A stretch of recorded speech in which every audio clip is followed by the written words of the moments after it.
Questions? Leader. Thank you very much, sir. My question is to the Minister for Health. Given that on the 12th of February this year, the Minister for Health dismissed online protests by saying, and I quote, "If the Leader of the Opposition can provide 13,000 signatures, of course that would carry some weight." Will the Minister now reverse the decision to close the Repat Hospital after tabling a petition more than 6 times larger than the Minister's threshold with 88,000 signatures? Minister. No, I won't. And I must say on this issue, the opposition speak, and in particular the opposition leader speaks with a forked tongue. Because we well know what the Leader of the Opposition says behind closed doors is quite different to what he says to the Repat protesters on the front steps. And we know... Point of order. That's clear reflection on a member and probably imputing improper motive as well.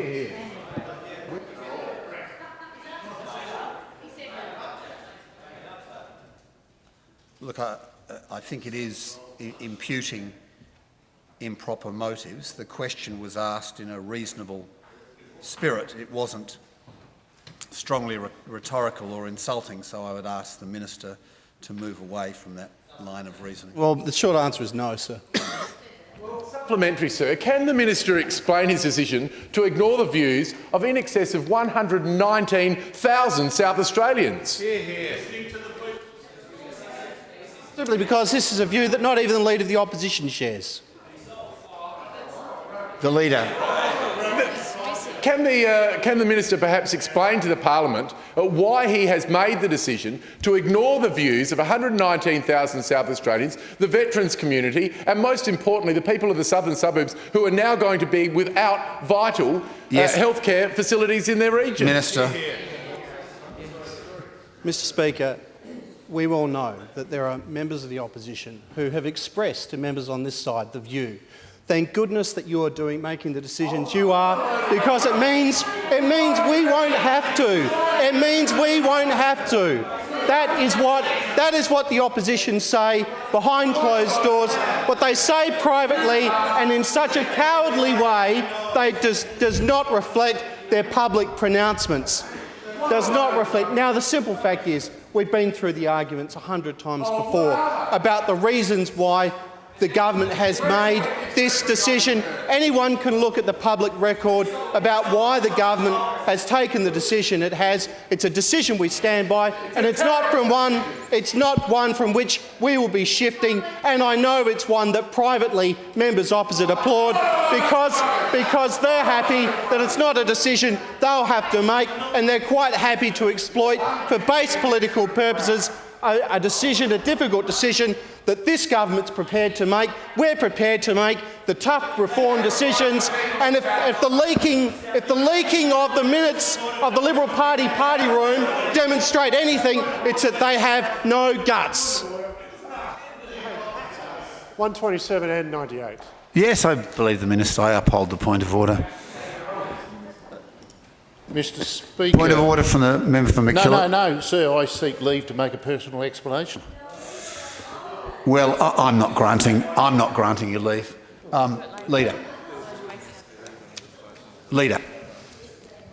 My question is to the Minister for Health. Can the Minister confirm that the $15 million committed for the rebuild of the Ward 17 at Glenside includes a dedicated facility for research? What component of the $15 million is going to be dedicated to that new research facility? It does. It includes all the facilities that are currently there and all the services that are currently provided by Ward 17. As to the breakdown, I'm happy to get a report back and tell the Leader of the Opposition.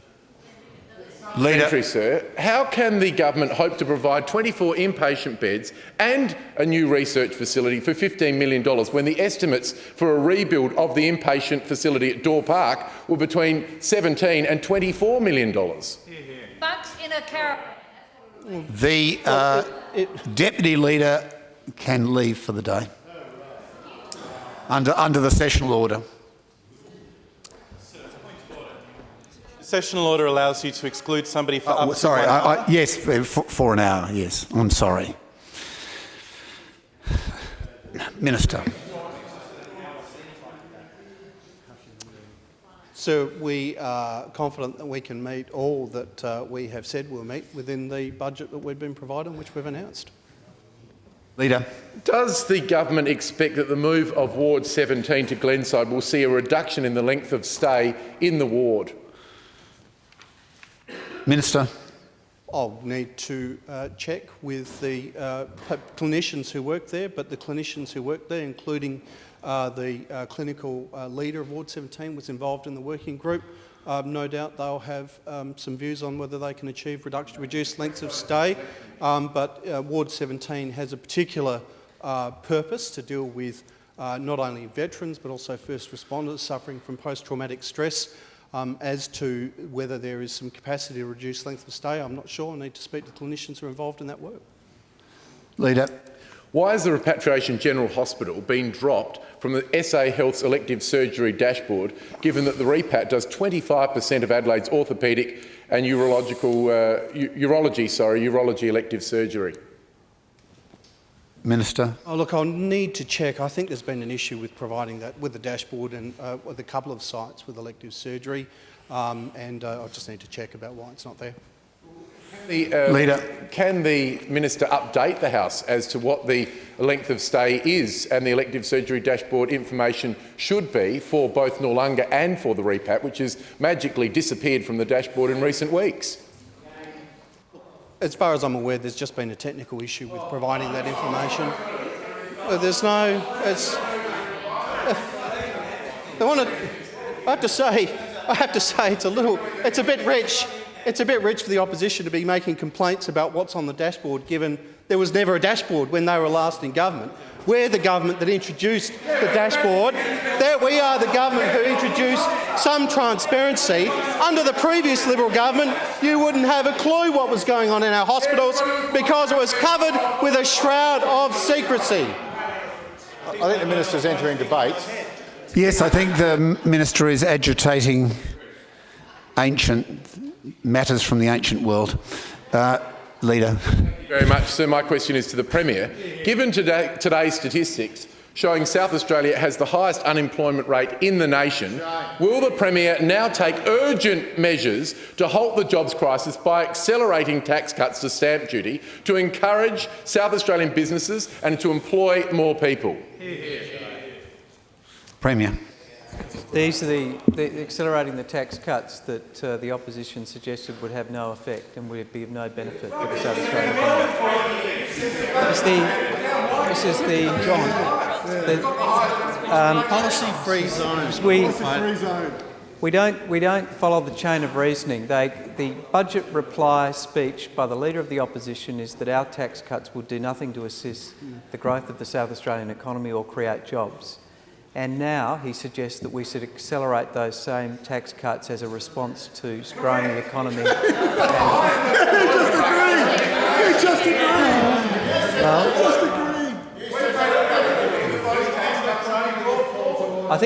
I think in the parlance of the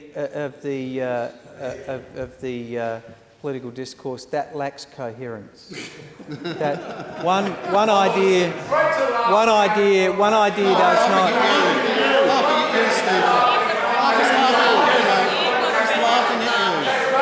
You're a clown, Stephen. You're a clown. What a clown. You are a clown. The Treasurer is warned. The Minister for Health is called. The member for Taylor is called to order. What we will be doing, sir, is to accelerate the 10 economic priorities which represent the economic plan for South Australia. And indeed they are. Just this week we took great...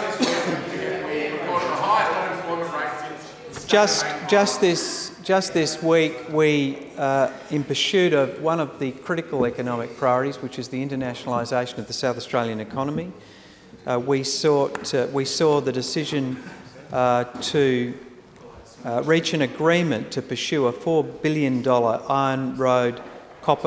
iron ore mine with the potential to create in the order of 2,500 jobs in construction as part of the agreement that was reached just this week. with further updates on that agreement to occur later this year.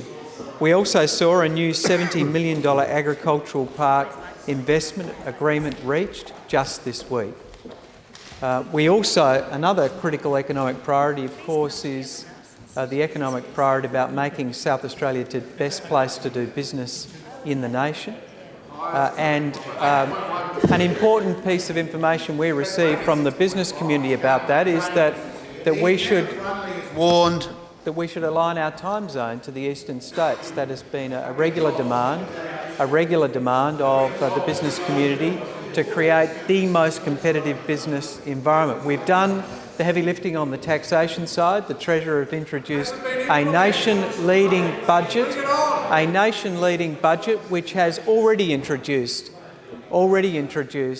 important tax reforms from the date of the budget, which has taken South Australia on some scales from the highest taxing to the lowest taxing state in the nation.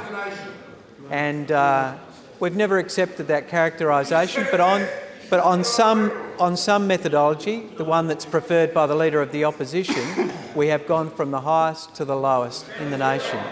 That gives us the capacity to tell a very persuasive story to businesses looking to set up business here in South Australia, to create jobs here in South Australia. So we will be taking steps to accelerate the work that we're doing in relation to our 10 economic priorities.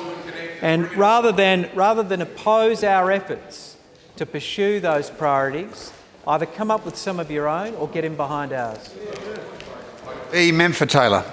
Thank you, Mr Speaker. My question is to the Minister for Agriculture, Food and Fisheries. Minister, what feedback has the state government received from South Australian businesses about exports following the government's supported trade delegations to Southeast Asia?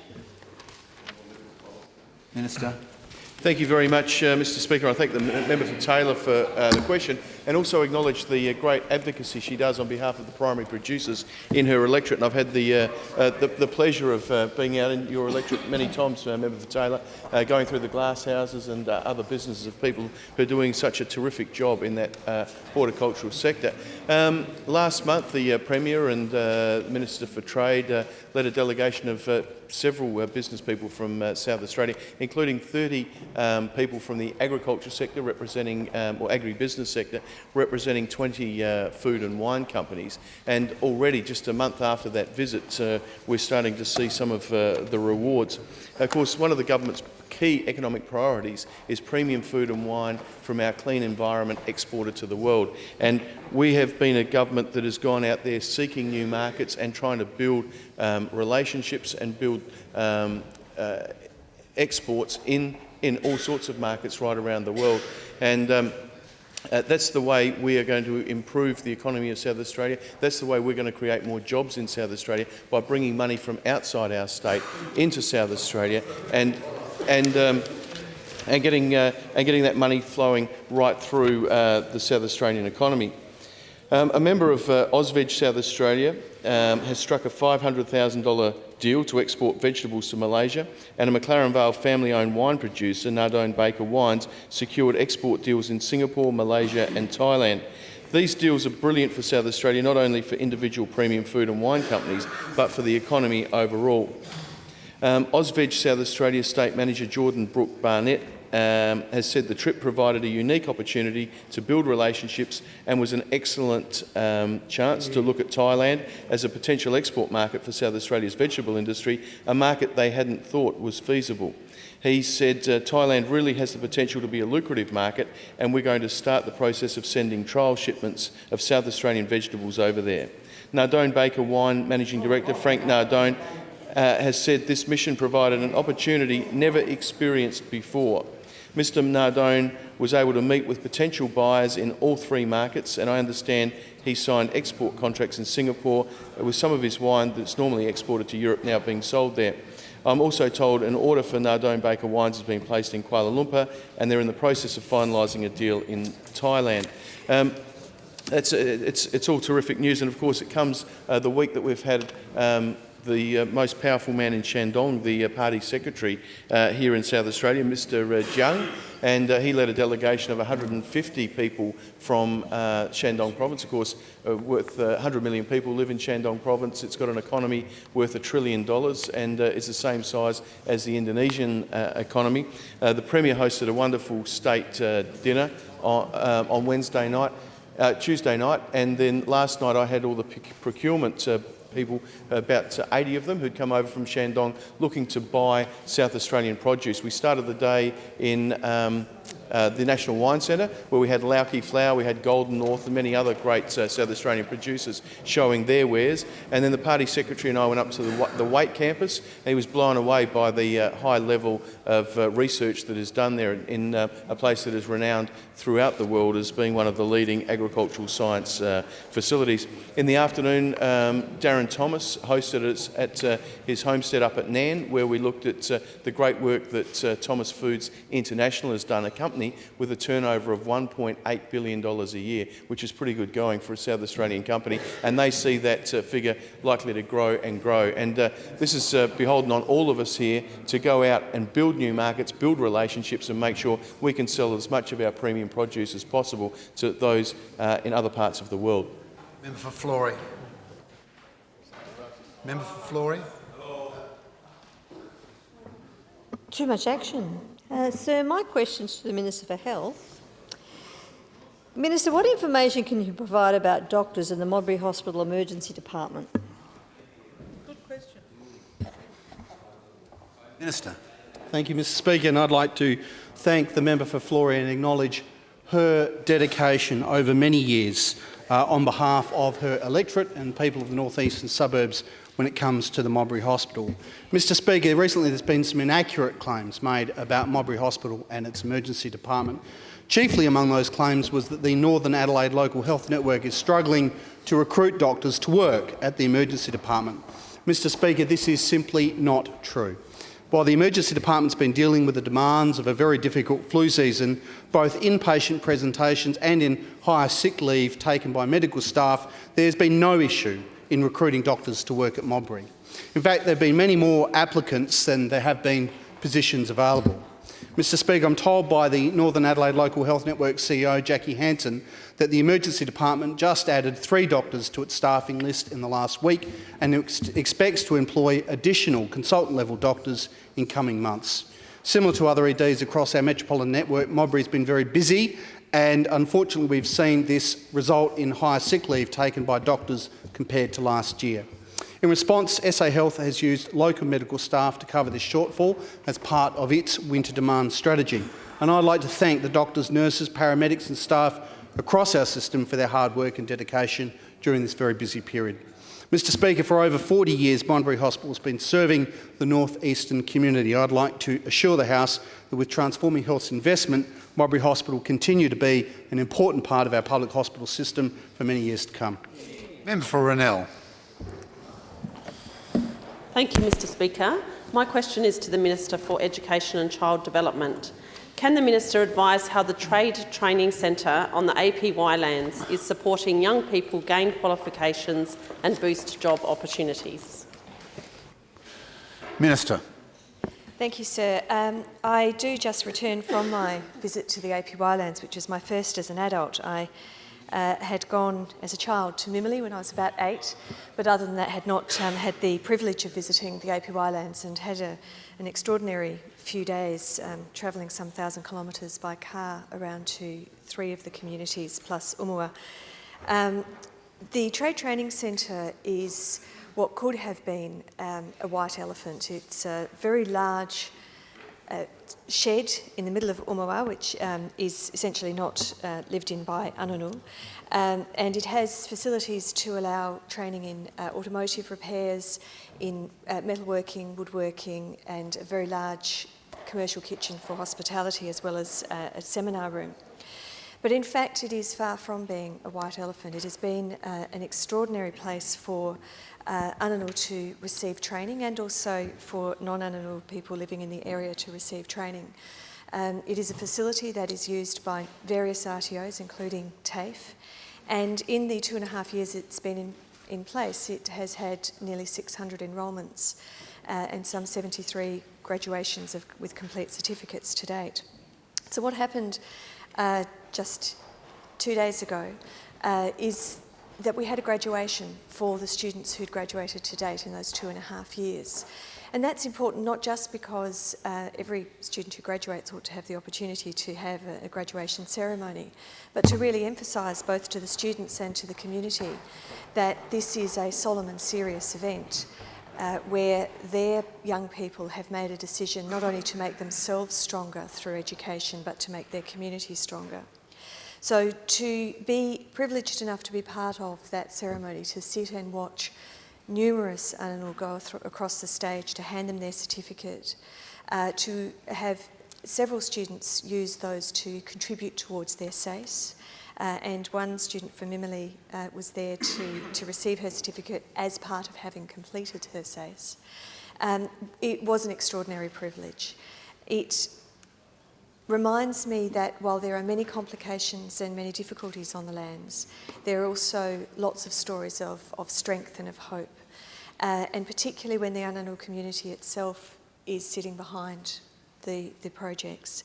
And what I saw was a community that understands how important it is, not simply for training for its own sake, but training in areas where there will be employment on and off the lands. And obviously with hospitality, the possibility of working in various services on and off and into the Northern Territory at the 5-star catering level and at the production of lots of meals for aged care services and so on, extremely important skill for employment in the future. So I was impressed, it was a privilege, and I wish all of those who have graduated and are still on their way to graduating every success. And Frunley. Thank you, sir. And my question is to the Minister for Education and Child Development. Can the Minister confirm that the government will deliver on its election promise for, and I quote, all new teachers to have master's qualifications from 2020? Minister.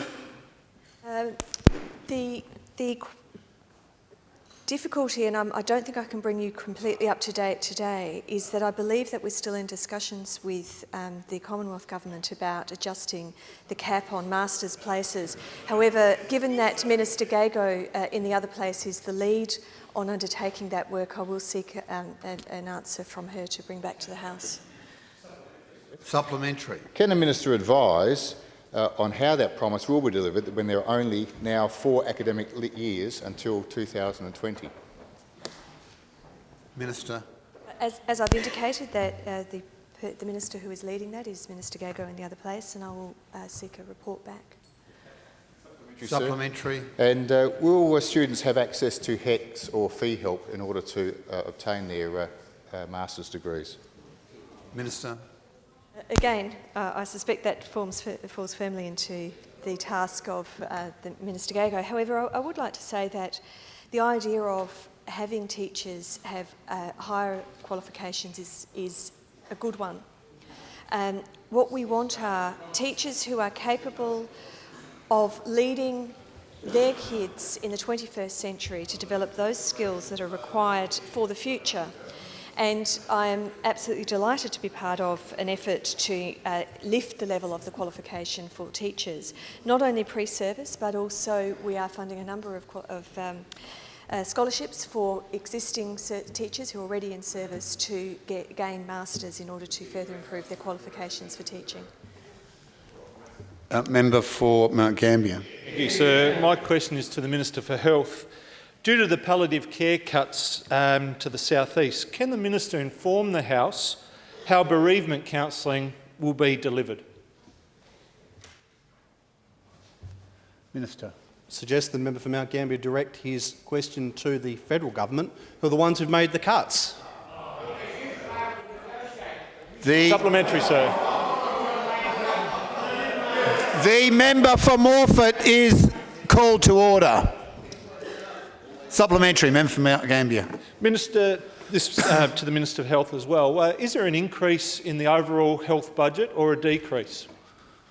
Minister. Let's be quite clear about this. The federal government had a national partnership agreement on subacute care, and that was funding the palliative care service at Mount Gambier. Now, I have a lot of time for the member of Mount Gambier. He's a strong advocate for his community.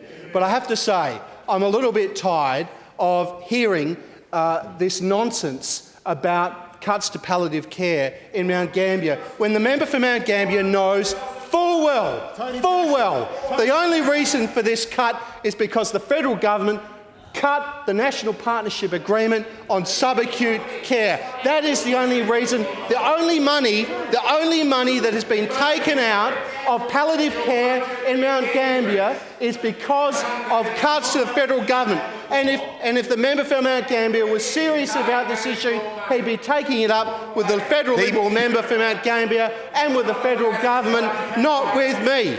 The member for Morphett is warned. Member for Colton. Thank you very much, sir. My question is to the Minister for Transport and Infrastructure. Can the Minister update the House on the progress of the 90-day project between the government and the agricultural sector into agricultural transport? Minister. Thank you, Mr Speaker, and can I thank the member for Colton for his question and interest in this area. Mr Speaker, as members would be aware, the state government, in partnership with Primary Producers SA, conducted a 90-day project to review road transport for the agricultural sector. In March this year, the project report was released, identifying a large number of issues to be investigated and resolved across the state. Mr Speaker, since March, the Department of Planning, Transport and Infrastructure, Primary Industries and Regions SA and Primary Producers SA have been working through the recommendations announced in this report titled A Modern Transport System for Agriculture. The government is grateful for the dedication and hard work of the former Premier, the Honourable Rob Kerrin, for leading this work. I'm pleased to advise the House that of the 184 issues that were raised as part of the project, 47 of these matters have already been resolved. Mr Speaker, I've already advised the House of the following productivity initiatives that have been implemented. Approval for BAB Quad and ABB Quad road train access to the 53.5 metre road train network between the Northern Territory border and Port Augusta. Amending the existing South Australian triaxle dolly policy to be nationally consistent, and increasing from 100 kilometres to 160 kilometres the travel radius, beyond which a primary producer must carry and fill out a heavy vehicle fatigue work diary. Mr Speaker, as announced in March, we're also progressing B-double and road train access to the Jamestown sale yards, extending the maximum permitted length of a road train prime mover when operating as a semi-trailer from 19 metres to 20 metres, and we have updated the road access on Carslake Road at Dublin from general mass limit vehicles to higher mass limit vehicles. Mr Speaker, I'm pleased to announce today to the House that approval has been granted for higher mass limit vehicle access for higher mass limit vehicles to access 18 Viterra sites across South Australia. These include Viterra sites in Maribor, Wonka and Lameroo in the member for Chaffey's electorate, 2 Wells in the member for Gordas electorate, Orroroo, Yongala, Kapunda and Jamestown in the member for Stewart's electorate, Monarto South in the member for Carville's electorate, and Kimber in the member for Giles electorate, Saddleworth, Auburn and Gladstone in the member for Frome's electorate, and Putra and Yilana in the member for Flinders electorate. Mr Speaker, approving these vehicles means heavier loads can enter these sites, meaning more grain can be delivered per load, increasing productivity and hopefully driving down transport costs to benefit farmers in the future. The flow-on effects will have a huge impact across the supply chain, which is good news for the South Australia's regional growth and economic development.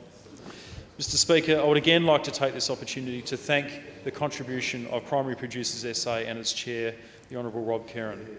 Mr Kerrin has been a crucial part of getting a number of these important measures completed through this 90-day project and implemented so quickly.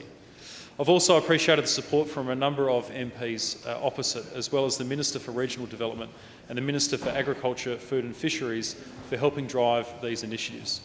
Mr Speaker, the Government's committed to continuing to resolve the issues raised as part of the report, and I look forward to making further announcements to the House as this work progresses. The member for Morphett. Thank you, Mr Speaker. My question is to the Minister for Emergency Services. Given the Minister's tabled a report today on his visit to the Samson Flat bushfire, can the Minister tell the House when the more substantive report into the cause and the management of the Samson Flat bushfire will be tabled? Sorry. Sorry, Mr. Speaker, Minister. can the member just second part of the question? We're wanting to know, Mr. Speaker, when the more substantive report into the cause and management of the Samson Flat bushfire will be tabled. Mr. Speaker, in terms of the cause and etc. of the fire, that's been made publicly available by SAPOL. SAPOL undertook an investigation, and that information has been made publicly available. But I'm happy to provide further information. Sorry. In terms of management of the fire, The member for Wright is called to order. in terms of management of the fire, Mr. Speaker, I can advise that an independent investigation under the auspices of AFAC was undertaken, and that report will go to the Emergency Management Council next week and will be made public thereafter. The member for Taylor. Thank you, Mr. Speaker. My question is to the Minister for Mental Health and Substance Abuse. Today is World Suicide Prevention Day. Can the Minister for Health outline what the state government is doing to support suicide prevention in South Australia? Minister for Health. Mr. Speaker, I'd like to thank the member for Taylor, who's also Parliamentary Secretary, for her question and her interest in working with stakeholders in the community to improve our mental health system. I know in the last few days the Secretary has been involved in a forum with the RSL and other veterans organisations to talk about the work South Australia is doing to assist veterans with post-traumatic stress and to explore new and innovative ways to deliver veterans' mental health services. Mr. Speaker, every suicide is a tragedy, and the South Australian Government is committed to preventing suicide and supporting those bereaved by suicide. To this end, the Government is committed to maintaining and updating its suicide prevention strategy, and it has committed an additional $1 million in funding every year specifically for suicide prevention and prevention initiatives. Around $500,000 has been committed to Beyond Blue and Lifeline for depression, anxiety and suicide awareness and telephone crisis support services. Recently, the Parliamentary Secretary and I met with the Chair of Beyond Blue, the Honourable Jeff Kennett AC, to discuss Beyond Blue's work and in particular the impact of depression and higher risk of suicide among first responders, including our paramedics, police and firefighters. As a result of these discussions, the Parliamentary Secretary is committed to working further in this area on behalf of the Government to see how we can support the important work Beyond Blue is doing to assist our first responders. Mr. Speaker, suicide prevention is a whole of government and indeed a whole of community problem, and that's why the Government also wants to work with and empower local communities around the state. We've committed $150,000 to establish and support local suicide prevention networks to raise awareness, reduce stigma, improve individual community resilience and enhance referral pathways. $150,000 has also been committed for small grant schemes for local suicide prevention initiatives and activities. Investments already allowed the establishment of suicide prevention networks in Clare, Gawler, Mid-Murray, Mount Gambier, Murray Bridge, Narra Court, Playford, Whyalla, York Peninsula and a South East Aboriginal suicide prevention network based at Mount Gambier, with discussions underway to establish others. Support's also been given for the suicide prevention work of Aboriginal organisations, an arts group, disability organisations, a men's group, a refugee organisation, a veterans group, as well as working with other programs such as the Commonwealth Suicide Hotspots program to enhance safety on the Noarlunga rail line. On World Suicide Prevention Day, it would be remiss of me not to mention the Australian initiative Are You OK Day. The most effective way to reduce the risk of suicide for a person who is feeling distressed or overwhelmed is genuine connection and engagement from people around them, whether family, friends, work colleagues or service providers, and encourage everyone in the chamber and elsewhere in our community to make a difference to the lives of others by asking the simple question, are you OK? Member for Hartley. My question is to the Minister for Health. Given the Government announced in August that the Felix Doe Birch facility will be transferred to the Hampstead Rehabilitation Centre on the 14th of September, why did the Minister claim in estimates in July that there are certainly no plans to change it? Minister. More than happy to have a look at my comments in estimates and correct the record if I was incorrect, but I'm confident they would have been correct at the time. Sir, will the move of Birch to Hampstead be delayed past September the 14th? Minister. I'm happy to get back to the member for Hartley. This has been handled by the Central Adelaide Local Health Network and happy to get some advice to the member for Hartley. Member for Davenport. Thank you, sir. My question is also to the Minister for Health. Can the Minister explain why South Australians need to spend $170 million on a new rehab centre at Flinders Medical Centre, when at the same time the government is shutting down the REPAT, a centrally located centre that works well and has overwhelming public support to remain open? Minister. Mr Speaker, I mean, I've been asked this question 100 times before and the answer hasn't changed. There are important reasons why we need to integrate rehabilitation with our major hospitals. One of the issues we have in this state, and when we talk about South Australia having longer lengths of stay than other states, one of the prime causes of that is we don't have good integration of our rehabilitation services with our hospitals. So people who've had a trauma or needed or a stroke or needed a procedure such as a hip replacement, their rehabilitation just doesn't happen soon enough because generally our rehabilitation happens off-site, happens at a different site to where those patients are. So the patient effectively has to pretty much, for all intents and purposes, recover. Then their rehabilitation begins, and that means their rehabilitation takes much longer than it otherwise would. What we need to do, and what one of the main thinking for having rehabilitation integrated with the Flinders Medical Centre, will enable people with those sorts of, whether they be an injury or a stroke or a procedure such as a hip operation, for their rehabilitation to begin far earlier. In fact, best practice would suggest generally rehabilitation should start the day after an operation like a hip operation, and too often in this state that doesn't happen. The other reason, of course, is simply one of infrastructure, now it might be the opposition might be content with people being treated in facilities that are old and, for all intents and purposes, no longer fit for purpose, although we know secretly that's what they do not even make a secret of it. Behind what they say to other people is they agree with what the government's doing. What a lot of rubbish you talk. Yes, despite the minister's relaxed tone, the content is clearly debate.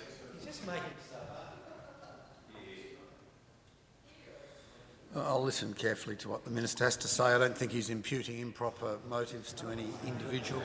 Very precious, aren't they? Very precious on this particular issue. But Mr. Speaker,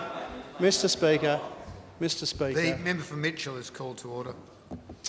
Mr. Speaker, for all of these reasons, it makes sense for us to invest in a brand new rehabilitation facility, purpose-built rehabilitation facility on site at the Flinders Medical Centre. Now, of course, the great work that ACH do with their facility at the REPAT will continue. And of course, the government have made quite clear that with regard to the future of the REPAT site, our intention is to find a partner who can continue to deliver health and aged care type services, who can happily provide such services, continue to provide such services. And look, given that the Leader of the Opposition is interjecting, I'm more than happy to quote what the Leader of the Opposition says behind closed doors, and I quote, "Our working theme is one of transforming the REPAT rather than saving it in its exact orientation. We believe there's an opportunity to transform the REPAT, not just from a veterans' perspective, but for a range of other groups that would benefit from the site being transformed, particularly for aged care needs." Exactly the government's position, shared by the Leader of the Opposition. The Leader of the Opposition speaks with an absolute forked tongue on this issue. The Treasurer is warned for the second and final time. Mr. Speaker, can the Minister for Health table that document? I was just about to do so.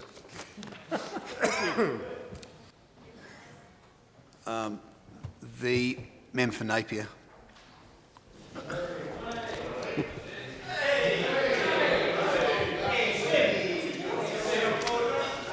Are you ready for it?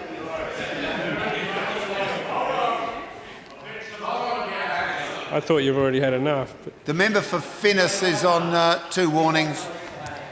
Thank you, Mr Speaker. My question to the Minister for Mineral Resources and Energy.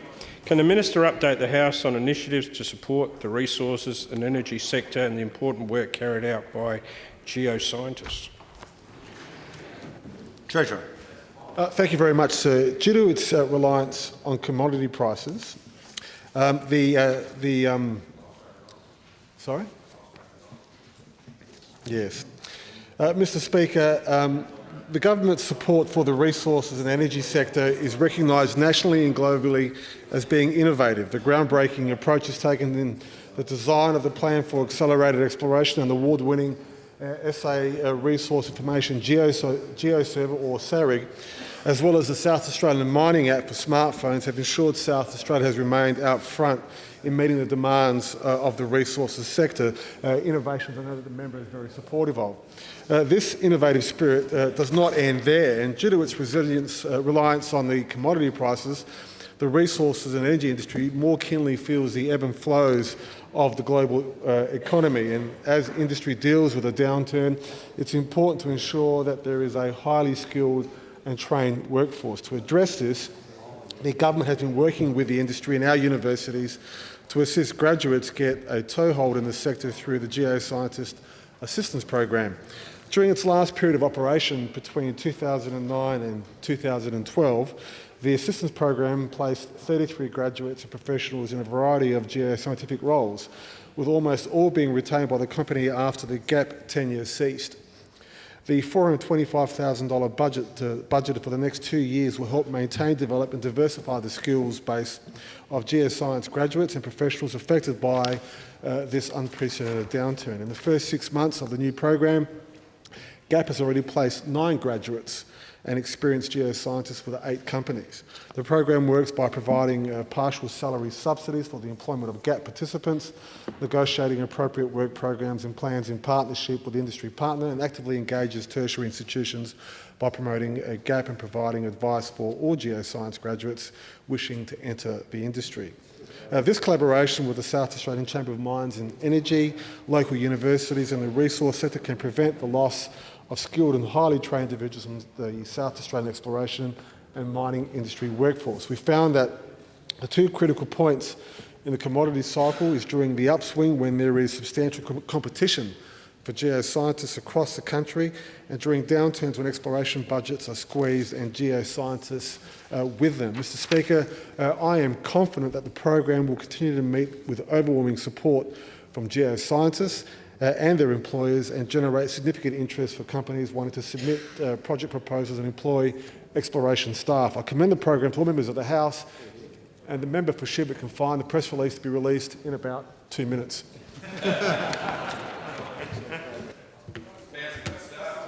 Member for Mitchell. Thank you, sir. My question is to the Minister for Transport and Infrastructure. Can the Minister inform the House whether, since the old 2000 jumbo trains were taken out of service a few weeks ago, if any department staff have reported the 4:23 or the 4:38 p.m. Gawler train departing Adelaide Station as being dangerously full? Minister.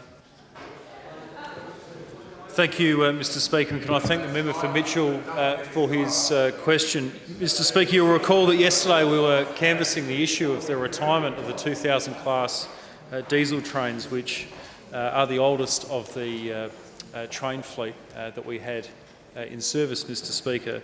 And we were talking about the government's policy to procure the new 4000 class electric trains, or the EMUs as they're called, to procure 22 of those EMU sets, Mr Speaker, which is roughly the equivalent of an extra 66 rail cars.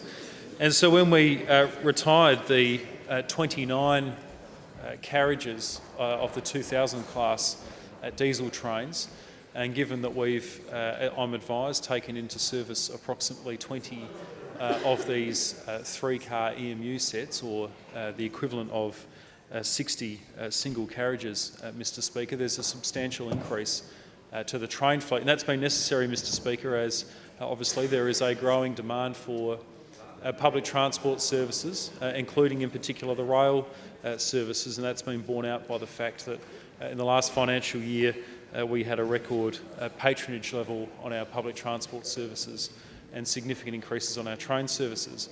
Specifically on the member for Mitchell's question, as to those two services, which I understand to be, I won't recall the exact times, but before 5 p.m. In the afternoon, those being full.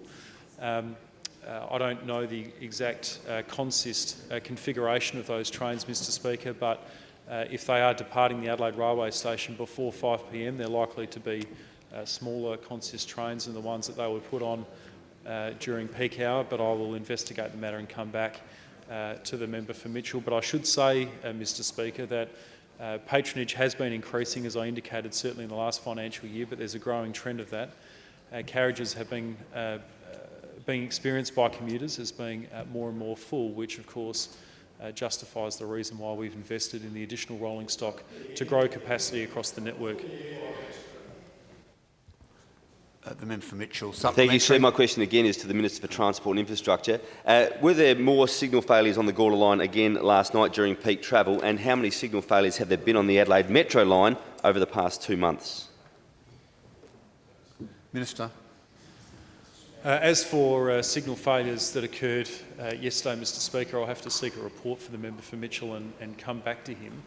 But of course, as we outlined in the recent state budget, Mr Speaker, the failure of signalling equipment and the disruption that it causes across the Adelaide Metro rail network has been of concern to this government to the extent that an additional $12 million has been provided in the most recent state budget to upgrade different parts of the signalling infrastructure in an effort to minimise the risk of these sorts of incidents occurring in the future.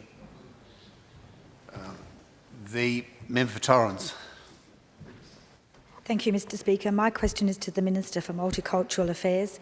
Minister, how is the government celebrating South Australia's rich cultural diversity? Minister.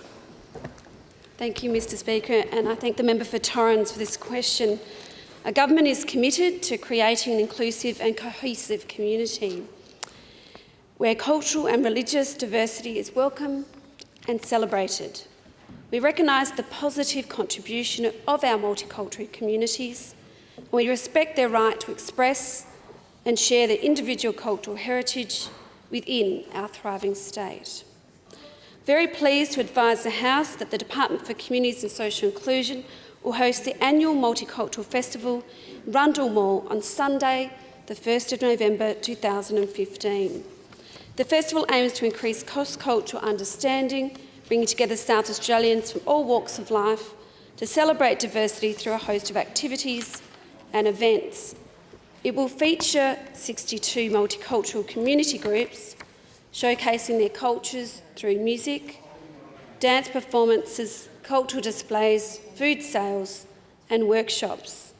Both recently arrived and more established multicultural communities will participate, and up to 80,000 people are expected to converge on Rundle Mall for the state's most diverse festival.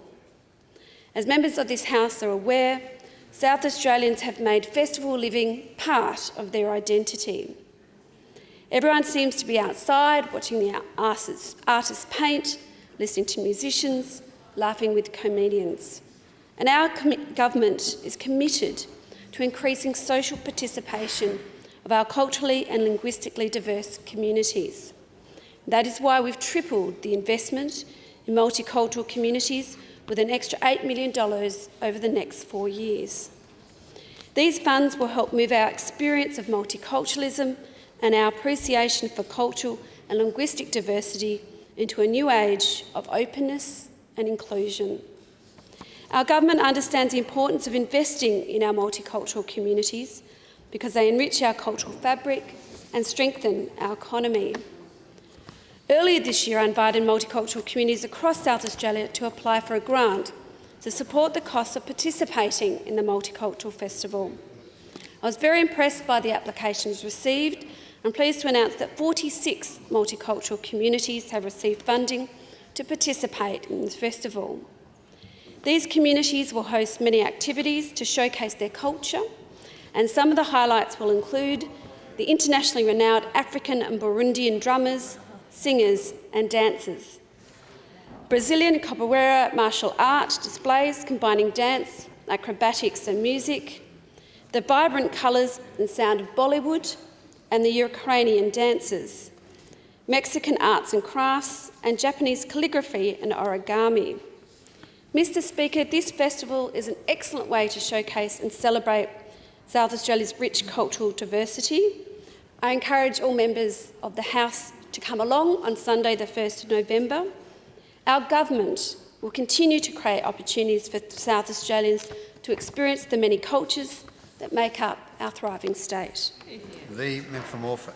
Supplementary, Mr. Speaker. The Minister in her answer then said that there are 46 multicultural communities in South Australia. Can she tell the House how many of those are Syrians and what discussions the state government's had with the federal government about accepting Syrian refugees, how they're going to be funded and where they're going to be placed?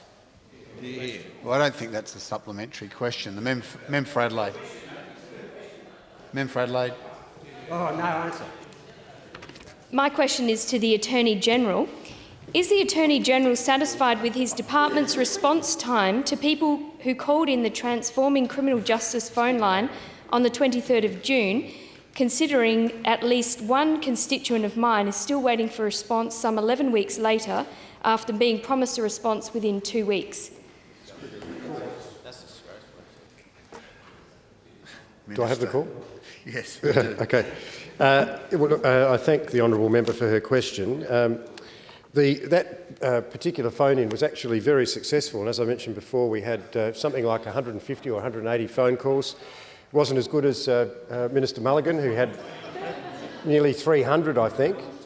But of course, the member for Bright was responsible for 125 of them through a ring-around that he did. So, full marks to the member for Bright. And can I say to any other minister that might be contemplating a ring-around, make sure you put it on an evening when he's otherwise busy. Otherwise, all of his group will be phoning in. My expectation is that I think, member for Bright, you've had a response to all your 125 things, haven't you? Have you? Not yet. Okay, never mind. But I think the issue is that, as far as I'm concerned, the department has been asked to respond to all of those. If they haven't, I'm disappointed. And if the member can provide me with details of the person concerned, I will definitely follow that matter up, because it was my expectation they all would be followed up within 2 weeks. And I was led to believe that that had been successfully accomplished. If it hasn't been, that's a matter I should take up, and I thank you for drawing that to my attention. Supplementary. Well, is the member able to provide the name? I am. However, this person has also written to your office 4 weeks after not receiving a response, and I was CC'd in and I've responded to that. So it's actually been sent to your office in writing and to the DPP's office. Minister. Again, look, the mystery is killing me, to be honest. But look, if you can just write it down on a piece of paper and slip it to me this afternoon, I'll get onto it.